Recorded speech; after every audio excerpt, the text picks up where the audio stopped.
Por fin llegaste al lugar correcto. O mejor dicho, a las vibraciones sonoras correctas. Has llegado a descargacultura.unam.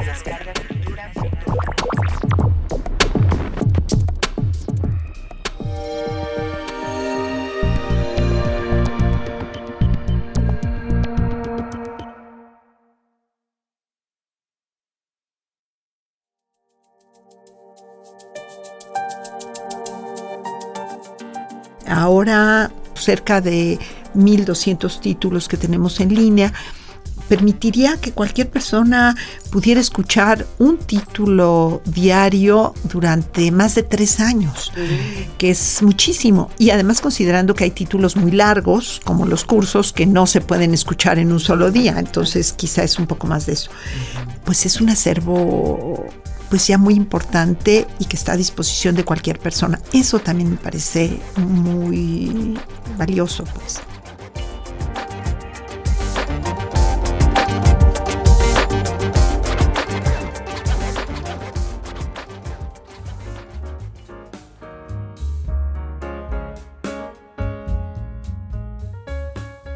Hola, ¿qué tal? Qué gusto estar de nuevo en este espacio, el podcast de descargacultura.unam. Yo soy Isaac Regalado y como siempre me acompaña aquí mi compi, gran amiga, Paola Famitzai. Esta ocasión, como les digo, es muy especial porque estamos celebrando los 15 años de la plataforma descargacultura.unam. Y para esta ocasión no podíamos tener mejor invitada que Mirna Ortega, la persona que ha visto nacer, crecer y pues evolucionar a esta plataforma. Mirna Ortega Morales es egresada de la Facultad de Ciencias Políticas y Sociales de la UNAM, donde ha impartido la materia de Teoría Social. Ha forjado una carrera sólida en materia de gestión cultural, como subdirectora de Promoción Cultural de Coyoacán, también como secretaria técnica de la Comisión de Cultura de la Asamblea Legislativa de la Ciudad de México y como subdirectora de la Casa del Lago Juan José Arreola. Además, durante más de 10 años publicó la columna de reseña literaria Mesa de Novedades en la revista Siempre. Hace poco más de 15 años tomó la batuta para la formación de una plataforma que siempre había imaginado. Un sitio digital que pusiera a disposición de cualquier persona contenido cultural en audio, de manera gratuita. Entonces nació descargacultura.unam, plataforma que desde hace 1 década y media dirige y también disfruta mucho. Bienvenida, Mirna Ortega. Pues muchas gracias, Isaac, muchas gracias, Paola, por invitarme. Me emociona muchísimo estar de este lado de la cabina, frente al micrófono, cuando mi lugar ha sido pues precisamente del otro lado. Así es que con mucha emoción estoy aquí para platicar con su público, para responder sus preguntas y contarles cómo fue que iniciamos esta aventura. Claro que sí, pues eso queremos saber y bueno, tenemos muy claro que esta plataforma no hubiera sido lo mismo si al frente de ella no hubiera estado una persona como tú, con una historia de vida en torno a los contenidos sonoros. Mirna, ¿podrías compartirnos cuál es esa relación que guardas con la lectura en voz alta y los contenidos sonoros?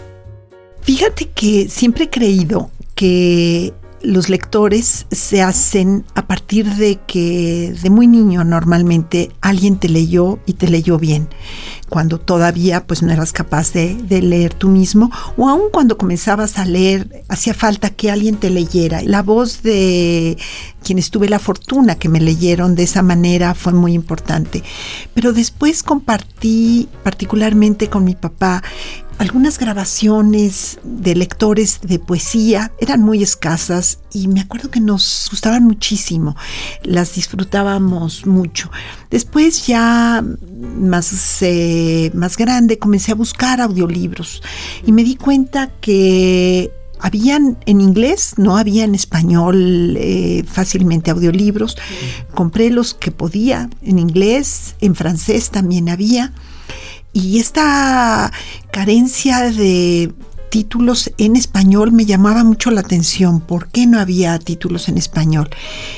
En Radio UNAM ya existía una larga tradición de, sobre todo, radionovelas que me encantaban, ¿no? Que finalmente pues era otra manera de seguir escuchando la literatura. Particularmente las que dirigía Eduardo Ruiz Aviñón me gustaban muchísimo. Me llegó a pasar que las venía escuchando en el coche y llegaba a mi lugar de destino y daba un par de vueltas más porque estaba encantada quería saber lo que seguía. Entonces lo contacté y le dije, pues vamos a hacerlo, vamos a intentarlo. Obviamente entrar al mercado editorial es muy difícil. Lo platiqué inclusive con Mauricio Achar, el creador y dueño de Gandhi, y me decía que el problema de hacer títulos así en ese momento pues eran cassettes fundamentalmente, comenzaban quizá los CDs, era que no había lugar donde ubicarlos en las librerías. Tú no puedes llegar con un producto que el librero no sabe dónde ubicar, ¿no? Con 2, 3 títulos. Y así fue como surgió en algún momento la posibilidad de hacer una colección corta para la universidad, para personas con discapacidad visual. Y bueno, pues ahí comenzó esta aventura. En algún momento yo era entonces subdirectora de Casa del Lago. Todo ese tiempo pues mi sueño quedó guardado en el cajón de los pendientes, de todo aquello que queremos hacer y que pues que no tenemos tiempo para hacerlo. El entonces coordinador de difusión cultural, recientemente nombrado, Sealtiel Alatriste, me propuso hacer un sitio de podcast. Estoy hablando de principios del 2008. Poca gente los usaba y muchísima no sabía de qué se trataba. En aquellos años no usábamos teléfonos inteligentes, los teléfonos celulares eran muy básicos. Entonces, cuando me propuso esto, pues me dejó un poquito sorprendida y asustada porque, pues, además mi relación con la tecnología digital, pues, era muy escasa, ¿no? A lo mucho sabía medio usar mi teléfono, que sí era inteligente. Y así comenzó esta aventura que pues se logró y se ha concretado gracias al apoyo de muchísimas personas, primero en el equipo. A la primera persona que invité a subirse a este barco fue a Rosalía Jiménez Ámano. Y juntas imaginamos todo, el nombre, los colores, los primeros pasos. Después llegó a Sonia Ramírez en la parte de edición digital de los audios. Creo que el mayor privilegio que he tenido yo a lo largo de estos 15 años, que han sido muy ricos y muy emocionantes con Descarga Cultura, ha sido contar con un equipo maravilloso de personas, y he de decir que personas muy jóvenes, en buena medida mujeres, curiosamente, y universitarias también en su gran mayoría. Pero ha sido un equipo muy lindo, pues con el que me he dado la mano y hemos caminado juntos en esta aventura. Entonces, bueno, pues sí ha sido un privilegio muy grande del cual quiero dejar constancia, y obviamente un agradecimiento enorme a todas las personas de diferentes dependencias de la universidad que estuvieron apoyando Descarga Cultura desde su inicio, desde que lo imaginamos. Obviamente a quienes fueron mis jefes, pero también a colegas que apoyaron y creyeron en esto. Y no menciono a nadie porque seguramente dejaría fuera a muchos, inclusive a los chicos y chicas que iban a hacer el servicio social con nosotros. Me emociona muchísimo verlos ya en otras áreas de la universidad y pensar que llevan a descargacultura.unam en el corazón. Así es que ese creo que ha sido el mayor privilegio en este tiempo. Y así fue que inició, pues para el 28 de noviembre del 2008, salir al público como descargacultura.unam. Ay, qué emoción, hasta dices así la fecha y todo y hasta ya unos días, ¿no? Los nervios. Mira, precisamente ya hemos platicado en este espacio con Fabián Romo de la DGTIC, quien ha estado involucrado desde el inicio de la plataforma en materia de desarrollo y tecnología. Pero desde tu perspectiva y posición, ¿qué implicó hablar de podcast, de contenidos bajo demanda o de descargas gratuitas ilegales hace 15 años? Que todo lo que se descargaba casi de internet era mediante ahí trucos tramposos y no había nada como estipulado en materia, digamos, como legal. Pero ustedes ya desde Descarga Cultura empezaron a hablar de todo esto y de lo que mencionabas hace ratito, ¿no? El lenguaje digital, los podcasts, etcétera. ¿Qué fue para ti en ese momento meterte a ese mundo? Bueno, meterme al mundo digital fue como zambullirte en una alberca fría, pues, sin conocer términos, sin conocer el mundo digital, ¿no? Que ahora me parece tan apasionante, fascinante y del cual todavía sé poco. Más bien estoy rodeada de gente que lo conoce bien. Cuando le presentamos al doctor Narro, entonces rector de la universidad, el programa, lo que pretendíamos hacer con esta plataforma que todavía no nacía, que estábamos imaginando, le gustó mucho la idea, pero nos dio una instrucción muy precisa. Dijo, lo único que yo les voy a pedir es que todo el contenido que tenga esa plataforma sea legal, esté autorizado para descargarse.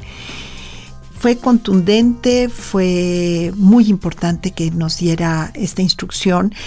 Pues fue difícil cumplir, pero que valoro muchísimo, porque esto nos ha permitido vivir de una manera libre, legal, de presumir esta legalidad en un mundo que, como bien dices, Isaac, en un mundo digital en donde no era común esta legalidad de contenidos. Cuando comencé a trabajar el programa, me entrevisté con varias personas en la universidad que sabían mucho, tanto de lo digital como del desarrollo de plataformas. Entre ellas, la doctora Clara López. Platicando con ella, pues me dijo que me iba a enfrentar a muchos retos tecnológicos, de edición, en fin. Pero me dijo, va a haber uno que va a ser el más difícil de todos. Todos los demás los vas a resolver, pero el más difícil es el tema de autorizaciones de contenidos. Y así fue. Fue realmente el más complejo, ¿no? Contamos con el apoyo de las áreas jurídicas de la universidad, platicamos con varios especialistas y lo resolvimos, creo que de una manera favorable, que nos ha permitido al día de hoy tener cerca de 1,200 títulos en línea de manera gratuita y para descargar. Oye, Mirna, y una parte importante de lo que es Descarga Cultura es precisamente en dónde está alojado. No es un sitio web robusto, no es una web en la que simplemente se publican, hay contenidos que te lleva a otro lado, como normalmente sucede con un WordPress y tal. Es otra cosa, es una plataforma robusta que además fue generada aquí en la UNAM. ¿Nos puedes platicar un poco de esto? Sí, claro. Yo quisiera que nos remontáramos mentalmente al 2008. Les repito, cuando la palabra podcast no era frecuente e inclusive habían páginas de podcast que no eran atractivas. Aquí lo que queríamos es que el archivo digital se descargara rápidamente, que finalmente pues no tenía mucho peso porque era audio, pero de todos modos pues en el 2008 tampoco es que hubiera una interconectividad y sistemas que hicieran esto muy fluido. Entonces, lo que ahora es la Dirección General de Tecnologías de la Información y la Comunicación, de DGTIC, nos apoyó de una manera absoluta y también quisieron hacer algo diferente y especial. Se entusiasmaron con el proyecto y diseñaron una plataforma que les llevó pues muchos meses de trabajo de ellos técnico y trabajo nuestro, de estar imaginando cuáles iban a ser satisfacer nuestras necesidades. El administrador, que quienes no sepan, es la parte de atrás de un sitio web, lo que permite subir contenidos y administrarlos. Es muy complejo y pues sin saber bien a bien cómo lo íbamos a utilizar, teníamos que hacer acopio de nuestra imaginación y de suponer cuáles iban a ser nuestras necesidades. Y se creó una plataforma que dio un trabajo muy eficiente desde el principio. Esto pues fue muy importante, lindo. La plataforma que existe en la actualidad ya ha sufrido modificaciones, pero así fue como se desarrolló. Todo es un producto Puma, sin duda. Pienso en esta campaña que en algún momento lanzamos, que decíamos que Descarga Cultura era podcast antes de que el podcast existiera, ¿no? Y ahora, como lo mencionas también en la plataforma, o sea, ha dado origen a conceptos que ahora ya son muy usuales, pero que entonces, por ejemplo, esto de la experiencia de usuario, ¿no? O sea, ahora es un concepto que existe y que además es muy importante, pero en aquel entonces trabajaron sobre la experiencia de usuario para presentar una plataforma en la que justamente la persona se sintiera cómoda y que pudiera ahondar en todos los contenidos, ¿no? Hay un tema interesante. Cuando se desarrolló la plataforma, teníamos que pensar cuáles eran las necesidades tecnológicas de los equipos de los universitarios. Y se tomaron decisiones pues muy interesantes. En aquella época las pantallas de las computadoras eran, algunos de ustedes los recordarán, como más cuadraditas, menos apaisajadas de lo que son ahora. Entonces hubo que tomar la decisión si trabajar para los equipos que tenía la mayoría o trabajar para lo que venía. Y lo mismo con los teléfonos celulares, ¿no? Como les decía, los teléfonos no eran teléfonos inteligentes como los que todos tenemos ahora, sino que eran pocos los que tenían teléfonos inteligentes. Entonces, trabajamos pues para el futuro, que obviamente el futuro nos alcanzó muy pronto y nos ha superado, pero sí se tomaban ese tipo de decisiones que requería cierto valor para decir vamos por aquí o vamos por allá, pero así fue. Quizá esta sea una pregunta un poco difícil, pero nos gustaría saber qué dirías tú que es lo más valioso de la plataforma. ¿Qué consideras que durante todo este tiempo no solo ha permanecido, sino que se ha mantenido vigente, siendo una alternativa real en la vida de los usuarios? Pues mira, creo que el hecho de que no hayamos cedido a la pérdida de calidad de los contenidos. Creo que hemos venido cuidando los contenidos como el primer día.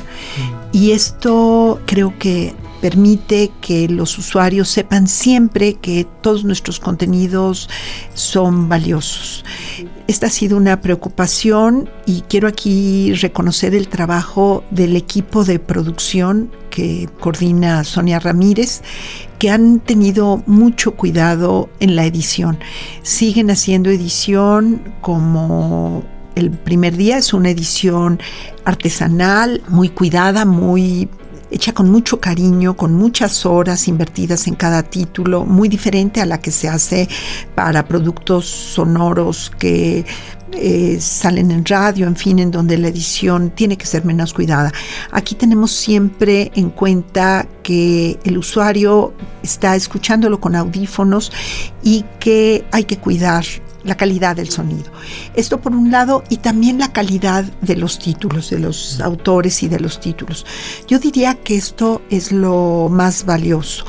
Y por supuesto, el trabajo que se ha hecho para recoger voces, para formar una memoria de voces que a mí me parecen muy importantes. Siguiendo con el camino que nos trazó Voz Viva, hermano mayor de Descarga Cultura y que no hacemos más que seguir los pasos de aquellos visionarios que nos marcaron por dónde ir, pues hemos seguido recogiendo voces de jóvenes escritores, de otros no tan jóvenes, de muchos que alcanzaron a grabar para Descarga Cultura, pero que ya no pudieron grabar para Voz Viva y que se encuentran en este acervo, y aquí se conservan sus voces, como Víctor Hugo Rascombanda, como Carlos Montemayor, por mencionar algunos, y por supuesto el trabajo que se ha hecho para recoger el saber de maestros muy destacados de la universidad, y que aquí están no solo sus voces, sino su conocimiento a disposición del público.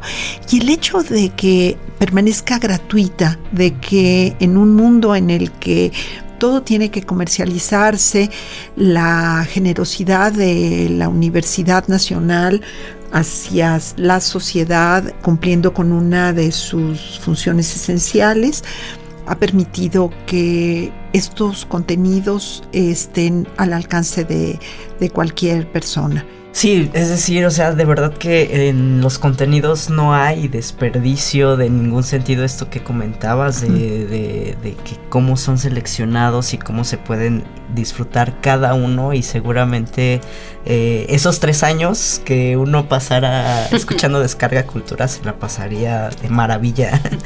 Mirna, justamente mencionabas a Voz Viva, y siempre hemos comentado que la colección Voz Viva, de más de 60 años de existencia, es como la hermana mayor de Descarga Cultura. Y hace poco la pusieron también en tus manos para entrar en una etapa de digitalización y de acceso libre. ¿Qué significa esto para ti, también como en este contexto de estos 15 años que has llevado también Descarga Cultura? Pues significa una emoción enorme, porque yo empecé esta charla platicándoles de cuando escuchaba materiales grabados, y esos materiales fundamentalmente eran de Voz Viva. Entonces creo que mis primeros contactos con la poesía fueron a través de los materiales que se habían recogido en esta colección tan valiosa. Sentí una gran emoción y una gran responsabilidad, porque hacia dónde dirigir la nueva etapa de Voz Viva. No podíamos seguir haciendo CDs como se venían haciendo, y tampoco estaba muy claro cómo incursionar en el medio digital.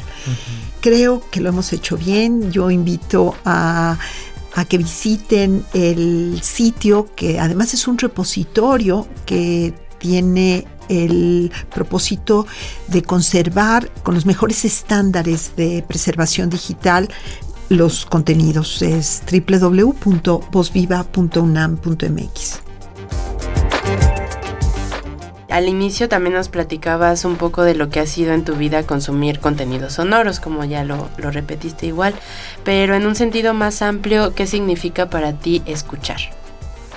Yo creo que mi contacto con el mundo más sensible es a partir de la escucha. Ahora que lo he pensado, creo que esto fue desde muy niña. Es una preferencia por escuchar, por cerrar los ojos y recibir. Uno siente que con todo el cuerpo, pero es a través del oído que penetra pues las emociones, la belleza, las ideas, básicamente a través de la escucha. Entonces sí te puedo decir que quizás sea el sentido el primero, y que comunica con los demás sentidos de mi cuerpo.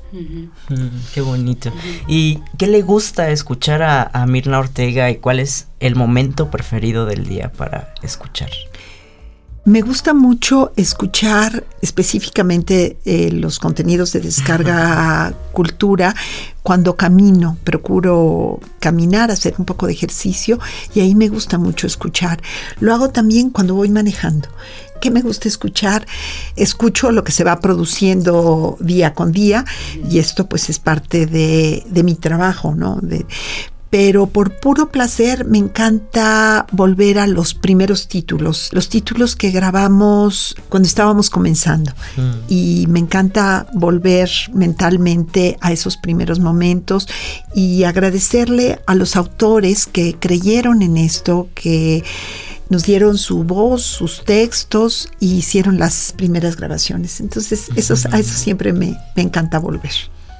Y bueno, creemos también que no hay mejor persona para dar recomendaciones de contenidos de Descarga Cultura que tú, Mirna. ¿Qué le recomendarías a un usuario que por primera vez entra a la plataforma? Me encanta que me hagas esta pregunta porque lo hago constantemente cuando estoy platicando con amigos, con alguna persona que recién conozco, en fin, y le platico de mi trabajo.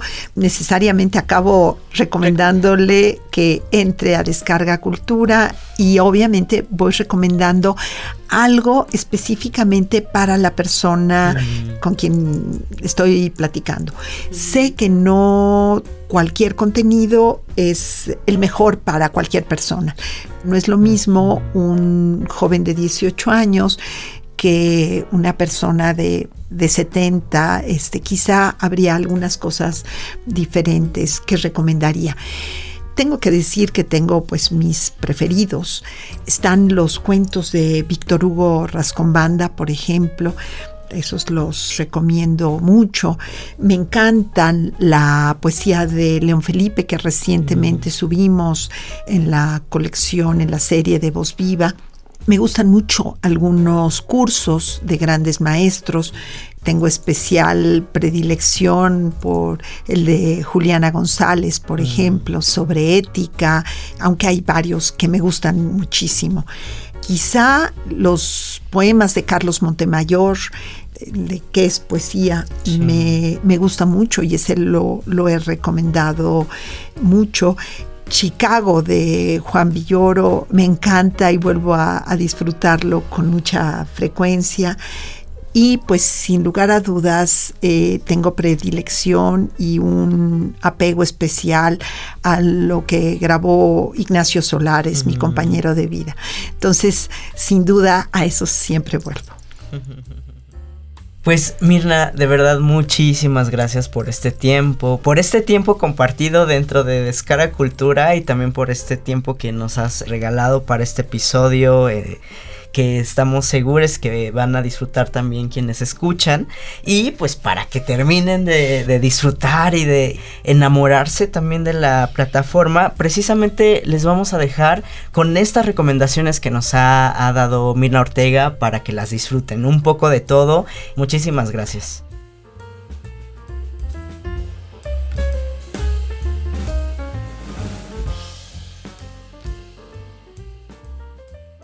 Fernando del Paso. Del libro Sonetos del Amor y de lo Diario. Sonetos de la rosa enamorada de sí misma, dedicada in memoriam a Javier Villaurrutia. Soneto número 1. De luz su tallo, de agua su corola, su alma de vidrio, su rubor de nada, es una sola rosa aprisionada en una azul y tibia caracola.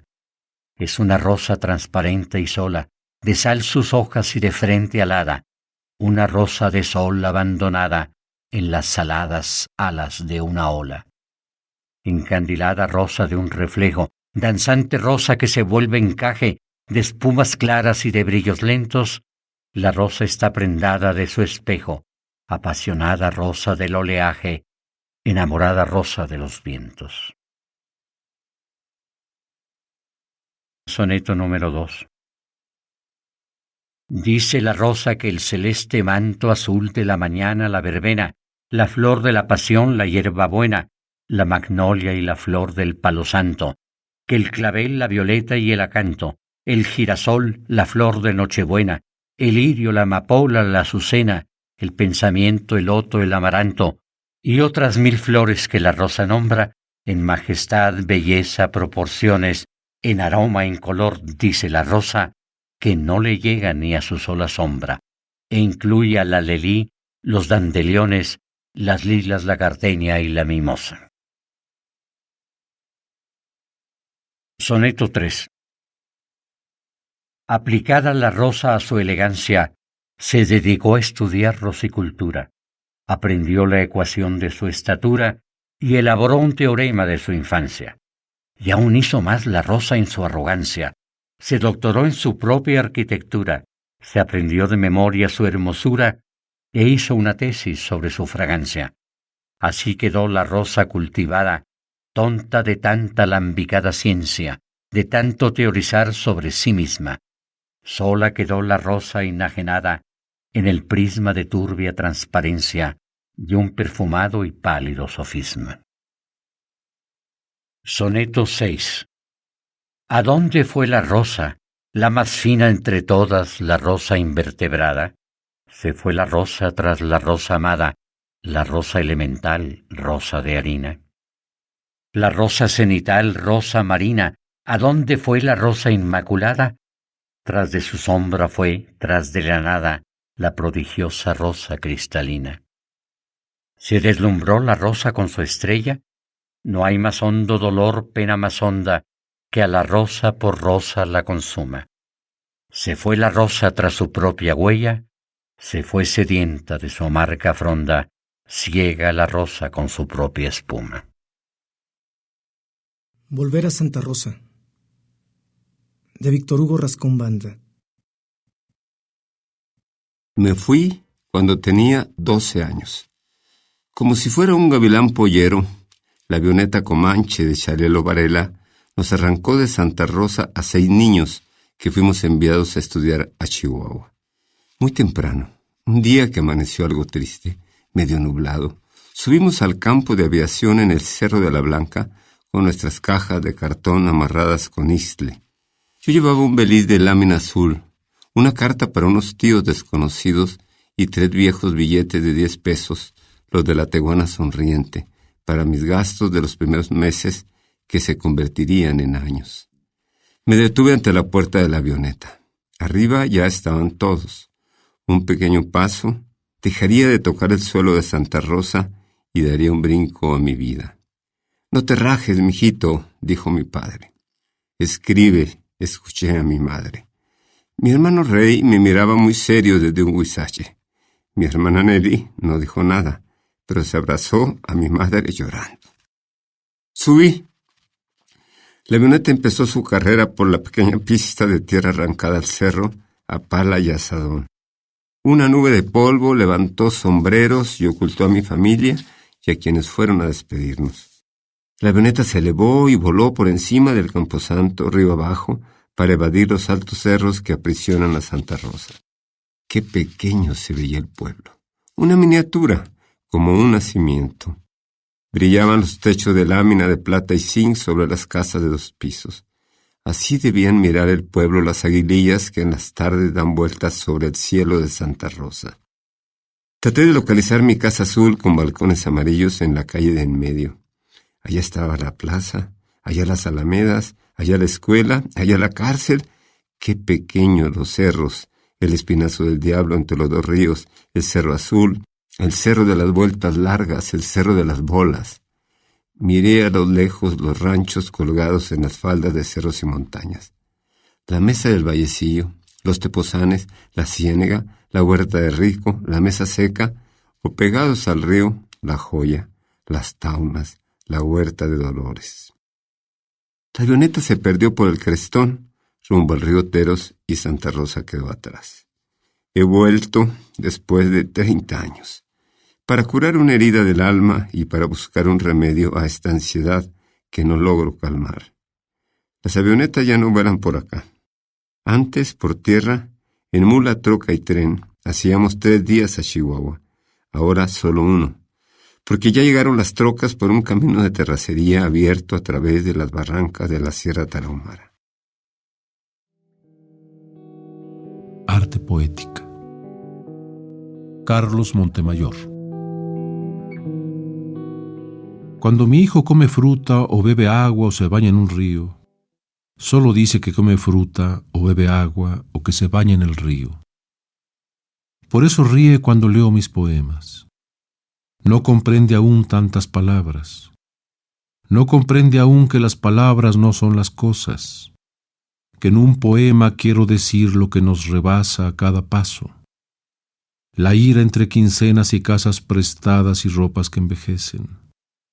La esperanza entre deudas y calles compartidas con días monótonos, y con mañanas cuya única dulzura es el agua que nos baña. La honra entre empleos temporales y amigos deshonrados. La rapiña entre diarios y oficinas públicas. La vida que nos abre los brazos para tomar a un lado la noche de las lluvias y en otro los días de las desdichas.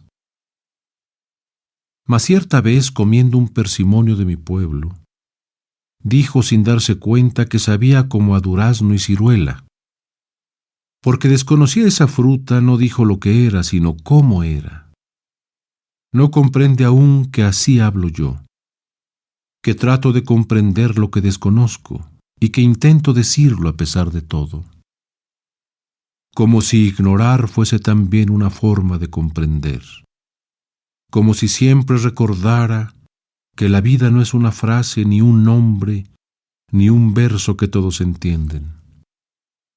Es a mi modo como decir que bebo agua o como una fruta o que me baño en un río.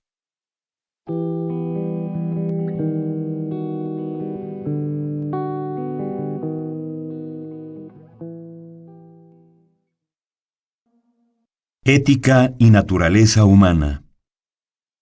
Curso impartido por la doctora Juliana González durante marzo y abril de 2013 en la Sala Carlos Chávez del Centro Cultural Universitario, dentro del programa grandesmaestros.unam.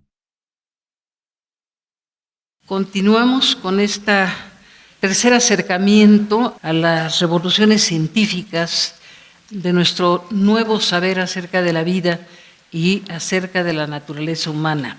Empezamos por la teoría de la evolución, después la genómica y ahora hablaremos de lo que es la tercera. La cuestión de nuestro cerebro va a ser absolutamente determinante, como es lógico. Entonces, iniciamos con un recordatorio, nada menos que del siglo V a.C., de Hipócrates, en donde Hipócrates nos habla de que los hombres deberían de saber que solo del cerebro se originan las alegrías, los placeres y las risas, así como las tristezas, las penas, el dolor y las lamentaciones.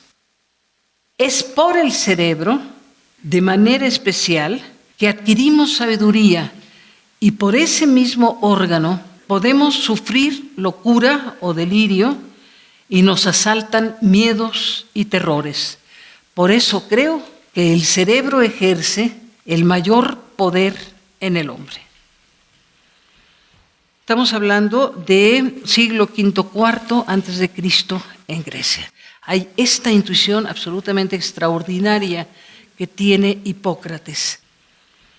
Pasarán los siglos y milenios y nos encontramos con otro ser también profundamente intuitivo, Santiago Ramón y Cajal, en el mundo hispánico, en donde empieza a percibir sobre todo el valor de lo que son las neuronas. Ya no es solamente el cerebro como tal, sino aquello de lo que está constituido, con lo que se teje el cerebro, que son las células neuronales. Cada neurona, dice Cajal, y empieza a anticipar lo que veremos en nuestro siglo y seguramente en lo futuro, cada neurona es una célula independiente en cuanto a su función, estructura y origen. Primero sueño, que así intituló y compuso la madre Juana Inés de la Cruz, imitando a Góngora. Piramidal, funesta, de la tierra nacida sombra al cielo encaminaba, de vanos obeliscos punta altiva, escalar pretendiendo las estrellas, si bien sus luces bellas, exentas siempre, siempre rutilantes, la tenebrosa guerra que con negros vapores le intimaba la pavorosa sombra fugitiva, burlaban, tan distantes, que su atezado ceño al superior convexo aún no llegaba del orbe de la diosa que 3 veces hermosa, con 3 hermosos rostros ser ostenta, quedando solo, dueño del aire que empañaba, con el aliento denso que exhalaba. Y en la quietud contenta de imperio silencioso, sumisa solo voces consentía de las nocturnas aves, tan oscuras, tan graves, que aun el silencio no se interrumpía.